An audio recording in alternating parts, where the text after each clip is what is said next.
全球有诸多不同的咖啡体系，例如美国精品咖啡协会 SCAA、欧洲精品咖啡协会 SCAC、全球精品咖啡协会 SCA、日本精品咖啡协会 SCAJ 等。在学习过程中，为什么需要依附咖啡体系？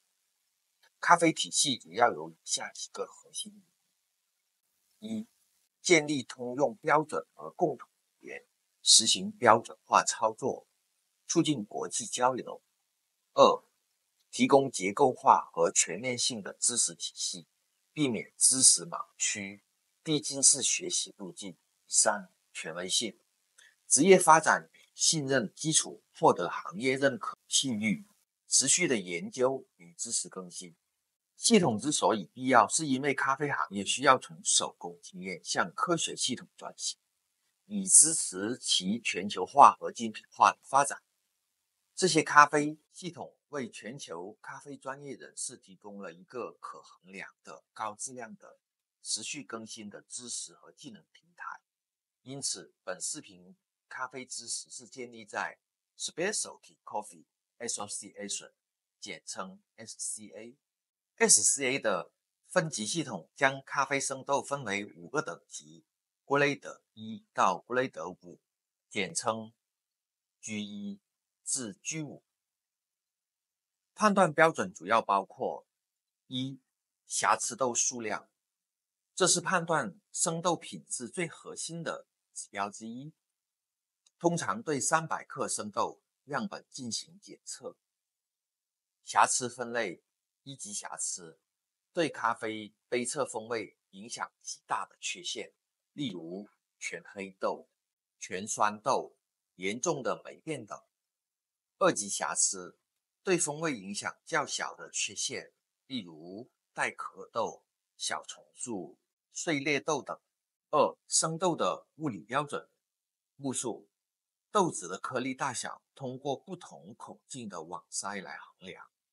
精品咖啡通常要求较高的目数，且豆粒大小要均匀，通常允许低于指定目数 5% 的误差。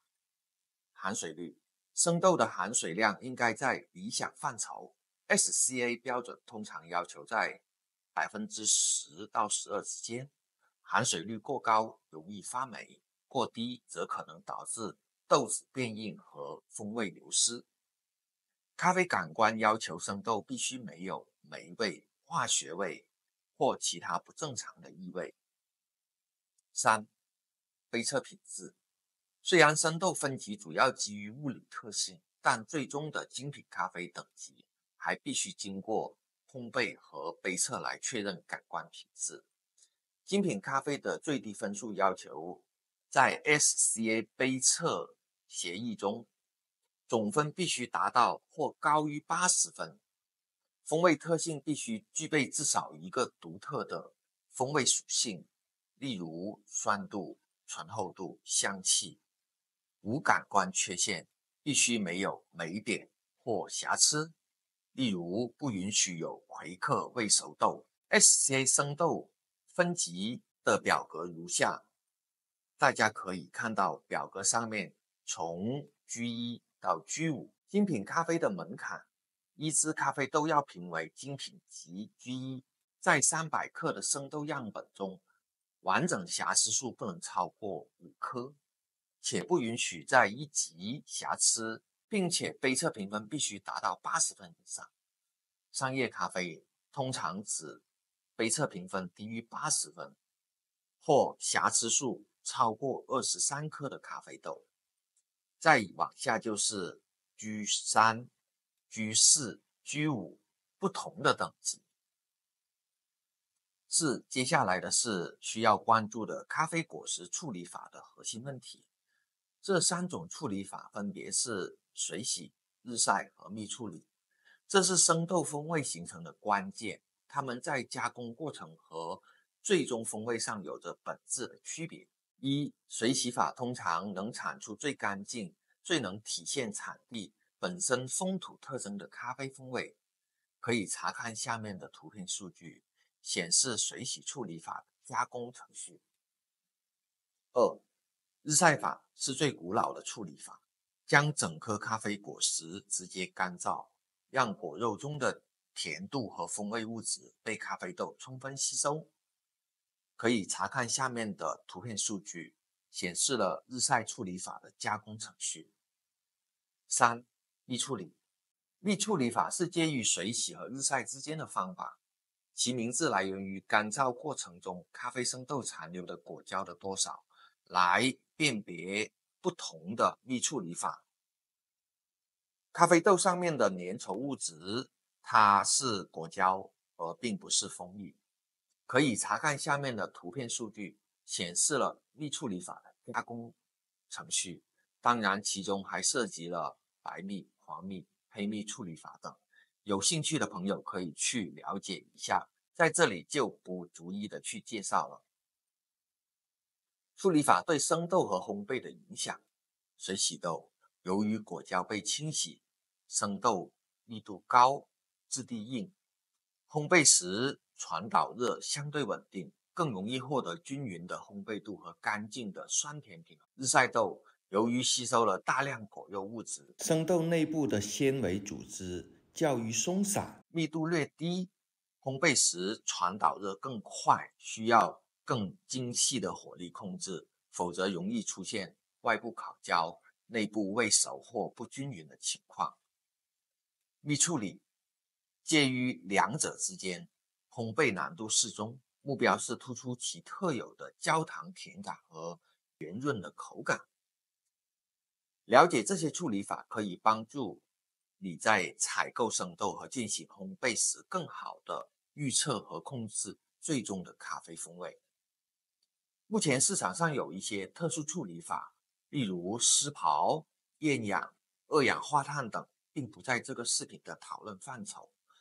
我对于处理法的理解是各有各的优越之处，因为咖啡产地对豆子的处理法受限于当地的气候环境各种因素，例如非洲肯尼亚咖啡产区的豆子，因为水资源丰富，因此很少有日晒处理的豆子。埃塞俄比亚西达摩产区的种植海拔比较高，水资源比较贫乏，所以日晒处理法的咖啡豆比较多。又如印度尼西亚因为气候原因，湿刨处理法得以盛行。5. 咖啡的地域性风味的概念。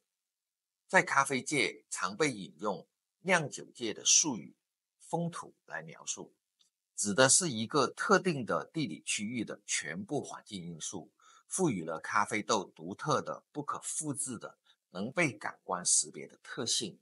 它涵盖了以下一系列关键因素的复杂性。一、自然环境因素。常见的地域性风味关联种植海拔，高度越高，气温越冷，能减缓咖啡果实的成熟速度，使咖啡豆密度增加，糖分和有机酸如柠檬酸、苹果酸的积累更充分，产生明亮的酸质，拥有花香、柑橘、莓果、果糖类的甜感。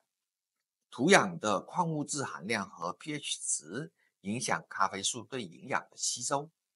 特殊的调性，如火山土带来的矿物感，印尼富含铁质土壤带来的草本泥土调性。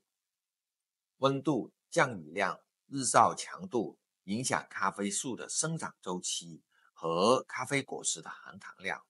稳定的气候利于风味均匀发展，过多的雨水可能导致风味平淡或有霉变的风险。咖啡树遮阴能减缓成熟的速度，保持土壤湿润，会带来更细腻、更圆润的风味和口感。2. 人文因素。种植的咖啡树种类如桂夏、铁皮卡、波旁本身就带有基因决定的风味潜力，农民的施肥、修剪、采摘方式等直接影响咖啡生豆的健康和品质。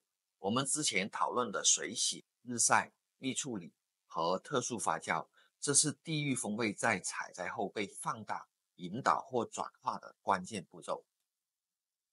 总结，非洲埃塞俄比亚咖啡豆有奔放的花香、柑橘、莓果茶感。非洲肯尼亚咖啡豆有着强烈多汁的黑醋栗、番茄、葡萄柚的酸质及醇厚。中美洲产区的咖啡拥有干净、酸甜感平衡，坚果、黑巧、焦糖甜感是它的特征。